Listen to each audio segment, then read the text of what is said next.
Yeah, I think stuff to do with family overwhelms me quite a bit. You know, worry or the stress around family side of things, that does overwhelm me quite a bit. But in terms of, you know, doing the job and things like that, I don't feel too overwhelmed by that. Not now, anyway. The job? Well, he's going to be king one day. William telling the reluctant traveler that things will be different under his reign. I think it's safe to say that change is on my agenda. Change for good. And I embrace that and I enjoy that change. I don't fear it. That's the bit that excites me. Queen Camilla was never supposed to react like that. The room had fallen silent only seconds after Princess Charlotte's name was announced for one of the most significant royal honors ever associated with the next generation of the monarchy. Guests froze where they stood. Senior palace officials glanced at one another without saying a word. Prince William appeared completely focused on his daughter. Catherine's eyes never left Charlotte, but according to those familiar with what unfolded inside the palace, it was Queen Camilla's expression that instantly changed the entire atmosphere. What had been planned as a proud royal milestone suddenly felt like something far more complicated. Why would the announcement of a historic honor for an 11-year-old princess leave parts of the royal family visibly uncomfortable? Why had the decision been kept so secret that even experienced royal correspondents were caught completely off guard? And why were palace insiders later saying the ceremony itself wasn't actually the story at all? I remember something that had been lurking in the back of my brain for a very long time, that when I was a teenager, I was attacked on a train, and I'd sort of forgotten about it, but I remember at the time being so angry. It was anger, and I thought, why is this? Well, it was sort of boy. I thought it was an old man, was probably not a great deal older than me, but and I think... Attacked in what way? On a train. You were on a train? On a train. And someone you didn't know? Somebody I didn't know.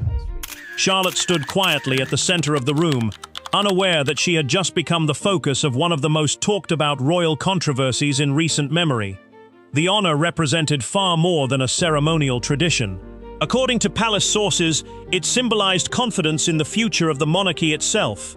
Yet almost immediately, whispers began spreading that not everyone had welcomed the decision. Before the applause had even faded, conversations had already begun behind carefully lowered voices, and one question echoed through every corner of Buckingham Palace. Who had pushed this decision through, despite the growing resistance? Hi viewers, if someone in your own family received an incredible honor, but another relative looked genuinely upset instead of happy, would that make you question what was really happening behind the scenes? Tell me yes or no in the comments. And if you enjoy uncovering the hidden stories behind the royal family's biggest moments, subscribe now, because what happened after this announcement became even more astonishing. To everyone watching from outside the palace, it looked like another carefully choreographed royal occasion. The photographs would show smiles, the headlines would celebrate history, the official statements would speak about tradition, duty, and the future. But according to people close to the palace, those polished images concealed months of confidential meetings, private disagreements, and a decision that had effectively been made long before anyone realized Princess Charlotte's name had quietly risen to the top of the list. And what almost nobody inside that room understood was that the announcement they had just witnessed was not the beginning of the story. It was the final move in a chain of events that had started months earlier behind closed palace doors, where one recommendation quietly changed everything. It's been obviously fantastic, and she's been a little joy of heaven. But at the same time, it is more responsibility looking after two little ones, especially when George is around. He's a little monkey, but no, it's fantastic having a lovely little family, and I'm so thrilled. And Catherine has been doing an amazing job as a mother, and I'm very proud of her. Princess Charlotte had barely taken her place when the atmosphere inside the palace shifted in a way no carefully planned ceremony ever should. The room had been prepared with the precision expected of the royal household. Every chair had been positioned, every guest carefully seated, according to centuries of protocol. Every photographer instructed exactly where to stand. Yet none of those preparations could prevent what happened the instant a senior palace official announced that a historic royal honor would be bestowed upon the young princess. Conversations stopped without warning. Several guests exchanged uncertain glances. Even seasoned royal aides, people who had spent decades navigating the delicate balance of palace tradition, suddenly found themselves studying the reactions of those seated closest to the king. Princess Charlotte remained remarkably composed despite the growing tension around her. Dressed elegantly and carrying herself with surprising confidence for someone so young, she appeared unaware that the words just spoken were already sending quiet shockwaves through Britain's royal circles. The honor was described as one of the most meaningful symbolic recognitions given to a member of the next generation, a gesture intended to represent continuity, responsibility, and the future of the monarchy itself. Yet according to later reports from royal commentators and insiders, it was not Charlotte's reaction that immediately drew attention. It was Queen Camilla's unmistakable expression as the announcement settled across the room. While accounts differ regarding exactly how she responded, And coping mechanisms for these sorts of things, and children are constantly learning and adapting. We try to make sure we give them the security and the safety that they need. And we're a very open family, so we talk about things that bother us and things that trouble us. But you never quite know the knock-on effects it can have. And the prince many observers later claimed her visible displeasure became one of the defining images of that private gathering. Within hours, speculation began spreading far beyond the palace gates. Why Charlotte? Why now? Why had such an important decision reportedly remained confidential until the very last moment? Royal experts, journalists, and longtime palace observers all arrived at the same question from different directions. If this honor had truly been years in the making, how had so few people known it was coming? And perhaps most importantly, who had quietly guided the decision behind closed doors, while almost everyone else remained focused on the public appearances taking place above the surface? On a train. You were on a train? On a train. And someone you didn't know? Somebody I didn't know. I was reading my book, and this man attacked me, and I did fight back, and I got off. I remember getting off. Hi viewers, if you believe Princess Charlotte deserved to enjoy this historic moment without it being overshadowed by palace drama, don't just keep watching in silence. Type Charlotte in the comments so everyone knows you're standing behind the next generation of the royal family. Then hit the like button, because it tells us you want more stories that uncover what really happens behind palace walls. And if you haven't already, subscribe now, because every new subscriber helps this community grow and ensures these royal stories continue to be told. To the public, everything appeared polished. Official photographs captured smiles, headlines focused on tradition, history, and the future. But palace insiders would later suggest that the ceremony itself was only the final chapter of a much longer story. According to reports circulating within royal circles, confidential meetings had taken place for months before anyone outside a small group of advisors realized that Princess Charlotte's name had quietly risen above every other possibility. Those discussions were never intended to become public, yet whispers about them gradually escaped through conversations that no official statement could ever fully contain. What made the situation even more intriguing was the unusual level of secrecy surrounding the recommendation itself. Normally, ceremonial honors of this significance follow an established pattern that allows enough time for preparations, historical consultation, and careful coordination across several royal households. This occasion reportedly unfolded differently. Sources familiar with palace procedures later claimed that access to the planning documents had been tightly restricted, with only a handful of senior advisors, constitutional experts, and trusted private secretaries aware of how advanced the discussions had become. Whether those reports reflected the complete picture remains uncertain, but they added another layer of mystery to an announcement that already seemed destined to dominate royal conversation. King Charles reportedly understood from the beginning that any decision involving the younger generation would inevitably attract comparisons with previous eras of the monarchy. Every symbolic gesture carried consequences extending well beyond the ceremony itself. Supporters believed the honor would demonstrate confidence in the future of the crown and reinforce the importance of preparing the next generation for public duty. Others quietly worried that even the most carefully intended recognition could unintentionally create uncomfortable headlines about influence, succession, and shifting priorities inside the royal family. None of those concerns appeared in official schedules, yet they lingered beneath every conversation taking place behind palace walls. Prince William and Catherine had spent years carefully introducing their children to public life, at a pace designed to protect both their privacy and their future responsibilities. Charlotte, in particular, had steadily developed a reputation for confidence during official appearances.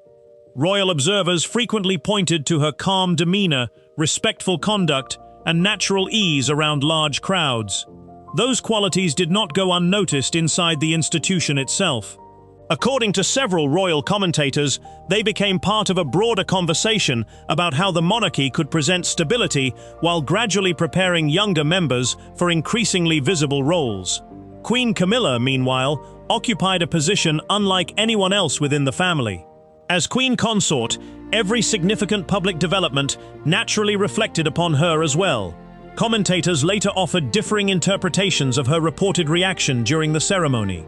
Some believed it reflected frustration over timing. Others suggested concern about how the announcement would be interpreted by the media. Still others argued that any visible emotion had likely been exaggerated once speculation began dominating headlines. Whatever the reality, the perception of tension quickly became almost as powerful as the event itself, reminding everyone how easily silence inside royal walls could become loud outside them. Behind closed doors, advisors reportedly found themselves confronting questions that extended far beyond one ceremonial recognition. They considered public expectations. They examined historical precedents reaching back generations. They reviewed legal guidance designed to ensure that every symbolic gesture remained fully consistent with constitutional practice. Each discussion seemed to produce another question rather than another answer. Every solution carried political, historical, and personal consequences that had to be weighed with extraordinary care. The deeper those conversations became, the more obvious it appeared that this was never simply about presenting an honor to a young princess. Outside Buckingham Palace, however, the public knew none of this. Crowds admired photographs. Newspapers debated symbolism. Television panels dissected body language frame by frame.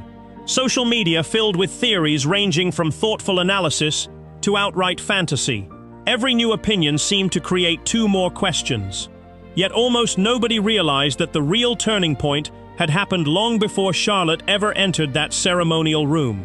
Months earlier, while the public focused on routine royal engagements, a series of confidential discussions had quietly set history into motion. And those discussions were about to change everything people believed they understood about how this remarkable decision had truly been made. The heavy oak door of the private council chamber did not just close.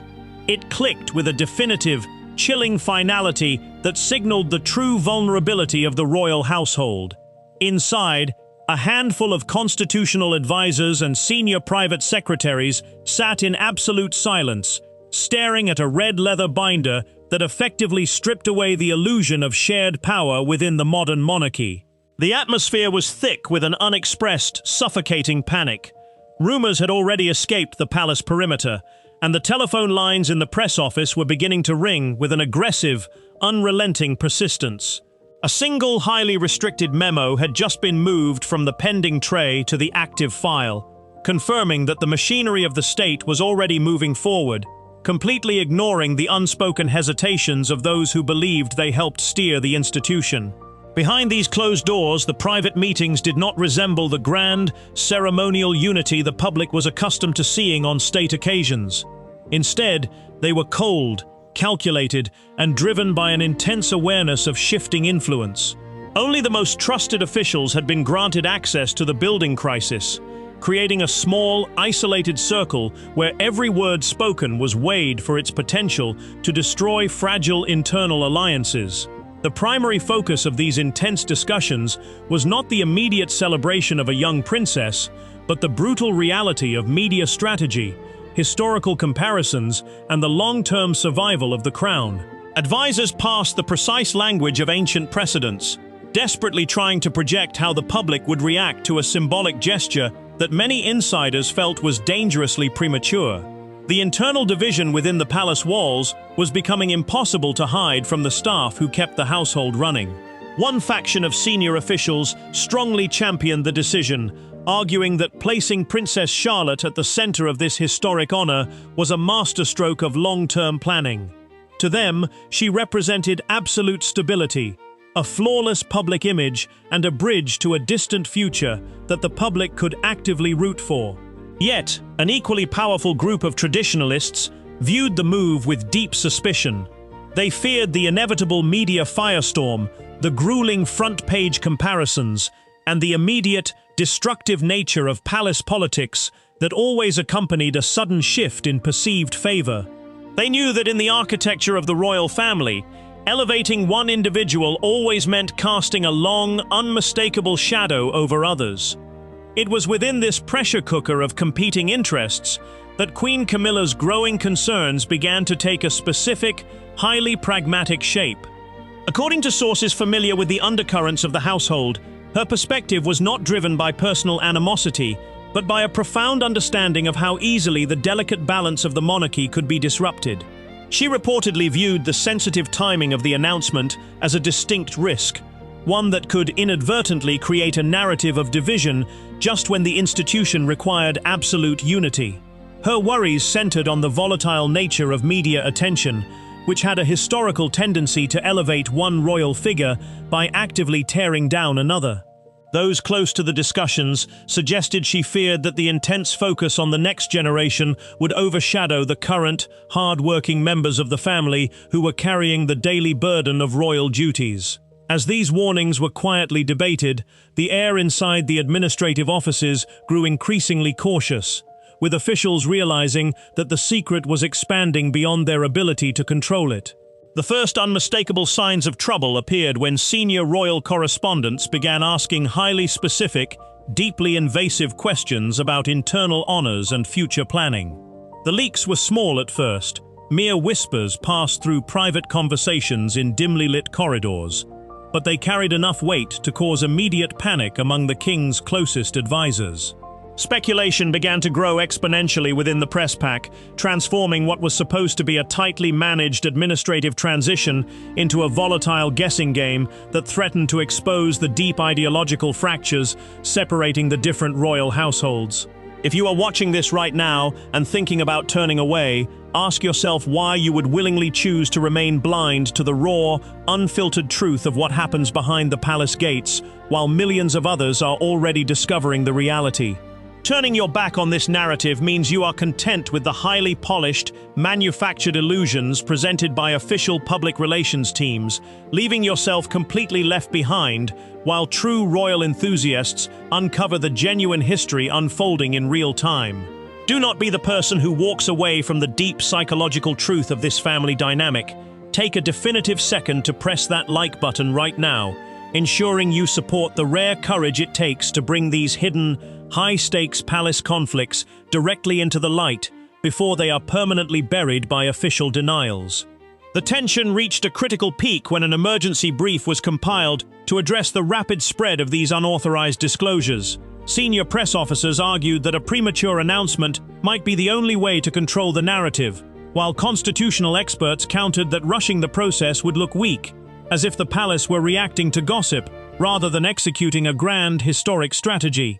Every meeting seemed to end with more profound uncertainty than when it began, with the psychological weight of the decision taking a visible toll on the staff tasked with maintaining the flawless facade of the monarchy. The private diaries of the senior royals were being cross-referenced constantly, trying to ensure that no public appearance would be compromised by the bubbling undercurrents of internal friction that were now threatening to spill into the open. Amidst this escalating chaos, the core group of planners realized that the window for internal debate had effectively slammed shut. The arguments regarding media timing, family optics, and the potential backlash from displaced courtiers were rendered entirely academic by a single, definitive action taken in the quietest room of the palace. A formal, confidential recommendation, meticulously drafted by the highest legal authorities and sealed with the utmost security, was officially delivered directly to the private desk of King Charles. What almost no one in the lower echelons of the household realized was that this document was not a mere proposal open for discussion, but the final trigger for an irreversible constitutional process. The true mystery was no longer whether the choice would be made, but how the rest of the family would survive the sudden, shattering realization that the future of the monarchy had already been signed, sealed, and delivered without their knowledge. The sharp, echoing sound of a formal proclamation cut through the heavy air of the Buckingham Palace stateroom, instantly freezing the movements of every single dignitary in attendance. The grand, gilded space had been transformed into an arena of intense psychological pressure the exact moment the official declaration was read aloud. Princess Charlotte stood at the epicenter of the room, surrounded by centuries of royal history, her posture perfectly aligned with the massive expectations placed upon her young shoulders. To her immediate side, King Charles looked on with an expression of profound, unyielding gravity, while Prince William and Catherine maintained a highly disciplined, stoic composure that masked the immense anxiety they had carried for months. The atmosphere was thick with the weight of an irreversible historical shift, a moment where the ancient line of succession was being visibly, permanently reinforced before a stunned audience. The immediate reaction within the room was a complex tapestry of fractured emotions that no amount of palace training could entirely conceal. While a wave of polite, rhythmic applause rippled through the gathered guests, the expressions on the faces of several seasoned courtiers told a vastly different story. Stunned silence gripped a particular section of the room where senior household staff stood, their eyes darting between the central stage and the immediate family members. Some faces openly displayed a profound sense of emotional relief, viewing this historic honor as the ultimate insurance policy for the future stability of the crown. Yet, beneath the superficial celebration, a palpable, suffocating tension took hold of the gathering, transforming what was supposed to be a triumphant display of family unity into a deeply divided, highly charged political event. It was during this exact moment of public acclamation that the gaze of several astute observers locked onto Queen Camilla, whose visible reaction became the immediate focus of intense, quiet speculation. Standing within the inner circle, her countenance remained noticeably rigid, her eyes fixed forward with a cold, unmistakable intensity that contrasted sharply with the surrounding celebration. Royal commentators later dissected this specific moment with microscopic detail, suggesting that her demeanor betrayed a deep, structural frustration with the entire proceeding. According to these insider perspectives, her irritation was not a matter of personal hostility toward a child, but a profound disagreement with the grand symbolism and the potentially damaging family optics of the event. The perception grew that she felt completely marginalized by the timing of the presentation, viewing it as a public declaration that the current reign was merely a transitional phase. Within minutes of the ceremony concluding, the carefully managed bubble of palace security exploded as the news hit the external world. Breaking news alerts flashed across millions of television screens and mobile phones globally, sending shockwaves through the international media landscape. Royal correspondents immediately scrambled to their live broadcast positions outside the palace gates, their voices filled with urgency as they began questioning the unprecedented nature of the honor. Social media platforms erupted into a chaotic battlefield of opinions, with millions of users analyzing every frame of the official footage, searching for any subtle sign of internal discord.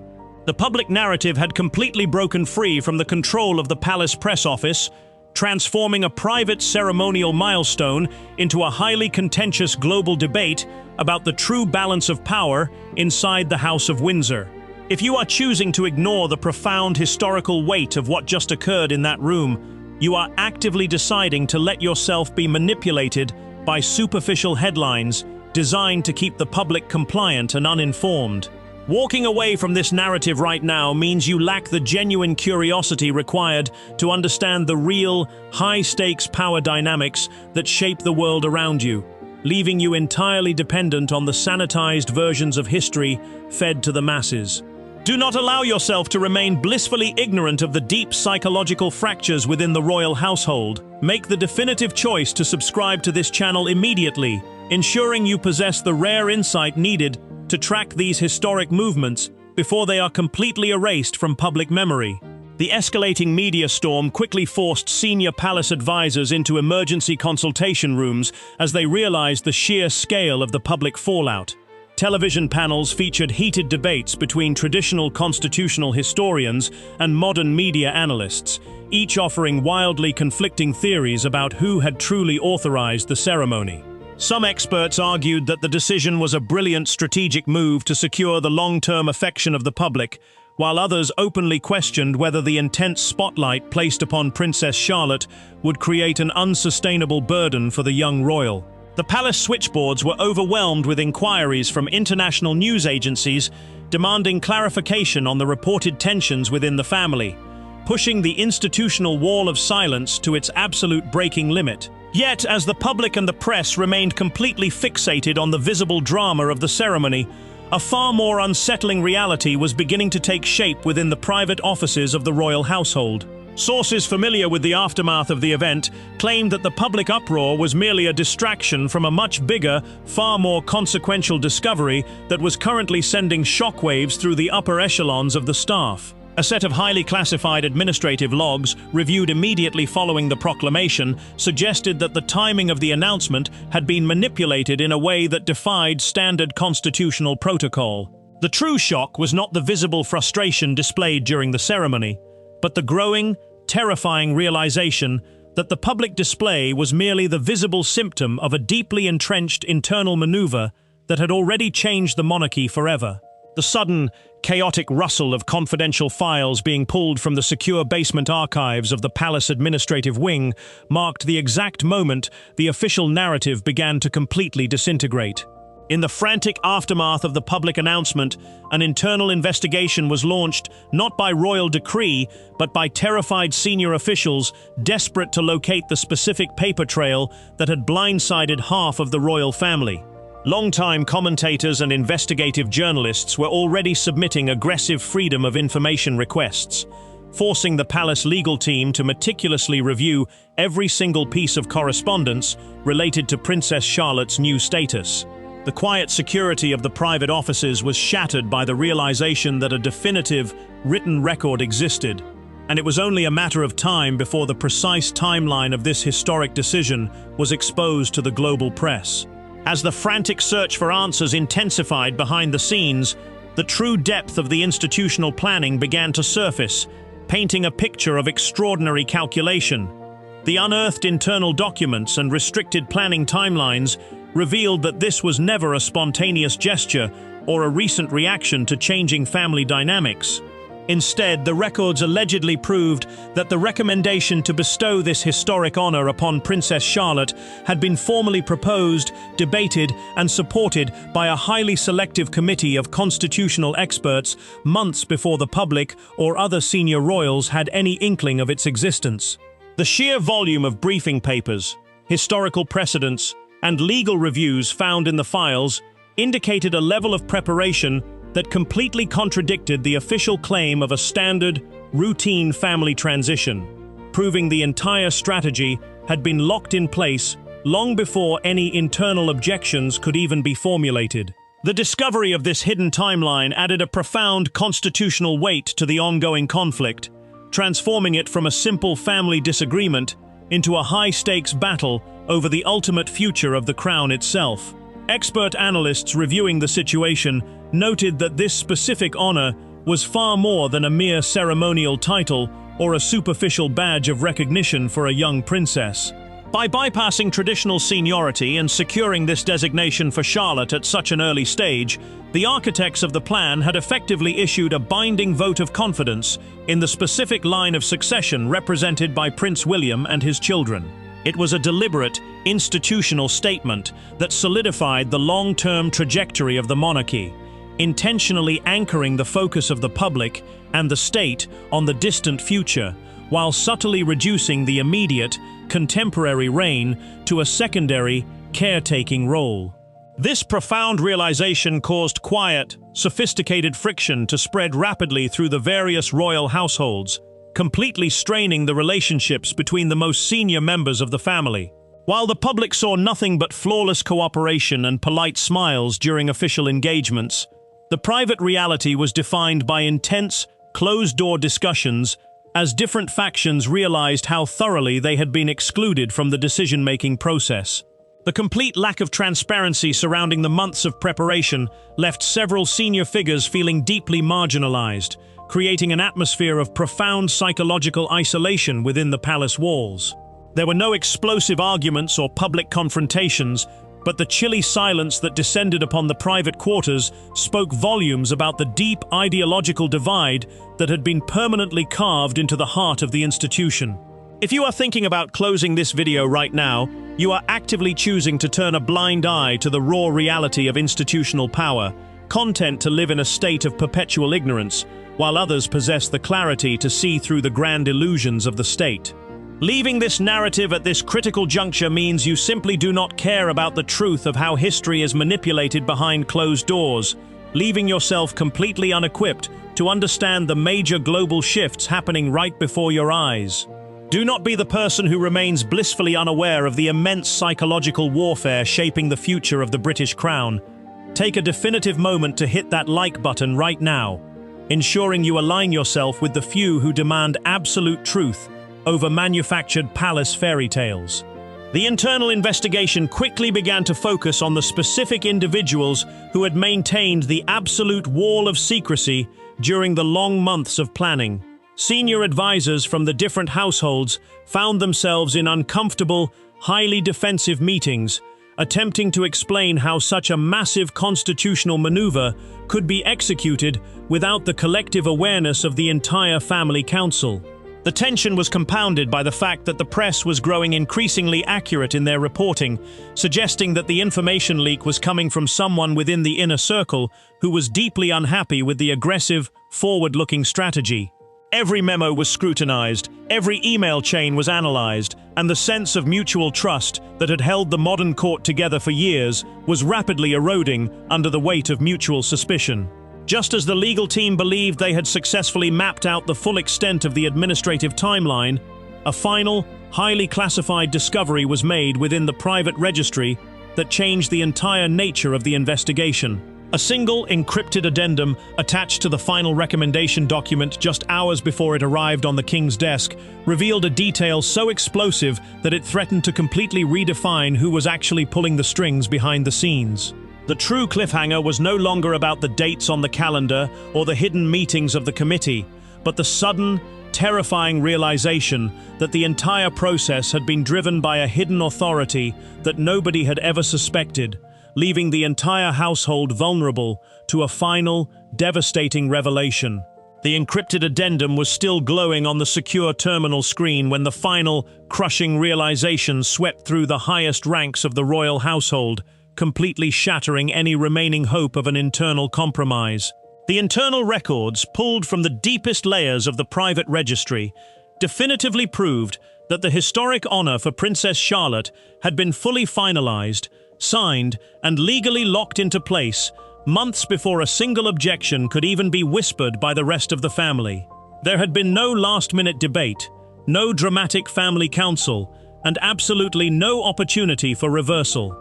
The entire controversy that had dominated the headlines was never actually about the title itself, but about the brutal, chilling realization that the future direction of the British monarchy had been entirely decided behind closed doors, leaving senior members of the household to discover that their influence had evaporated long before they ever stepped into the ceremonial room.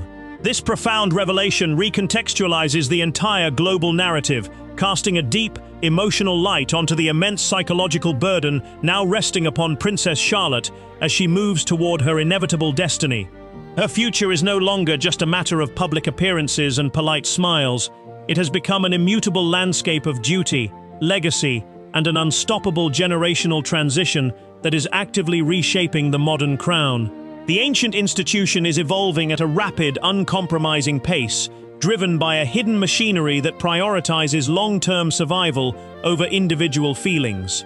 When viewed through this cinematic lens, the reported frustration of Queen Camilla reflects a much larger, far more tragic struggle than mere palace jealousy.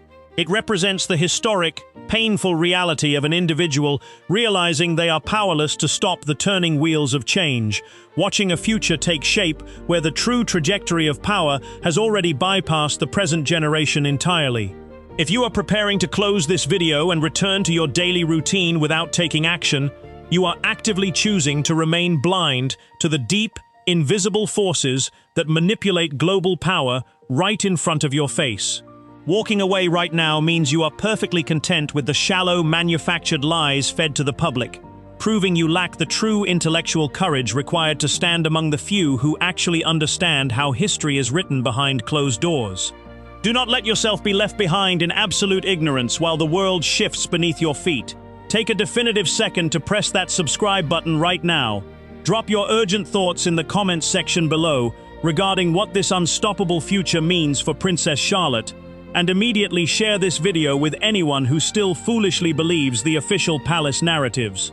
The absolute certainty of this prearranged future leaves only one final, terrifying question hanging over the entire House of Windsor, a question that points directly to a deeper, far more explosive crisis brewing within the private quarters of the king. If the document that settled Princess Charlotte's destiny was hidden so perfectly from the inner circle, what else has already been signed into law without the knowledge of those who wear the crown? In our very next video, we are stripping away the final layer of palace secrecy to expose a highly classified, heavily restricted medical and constitutional directive that has just been quietly moved to the king's private desk.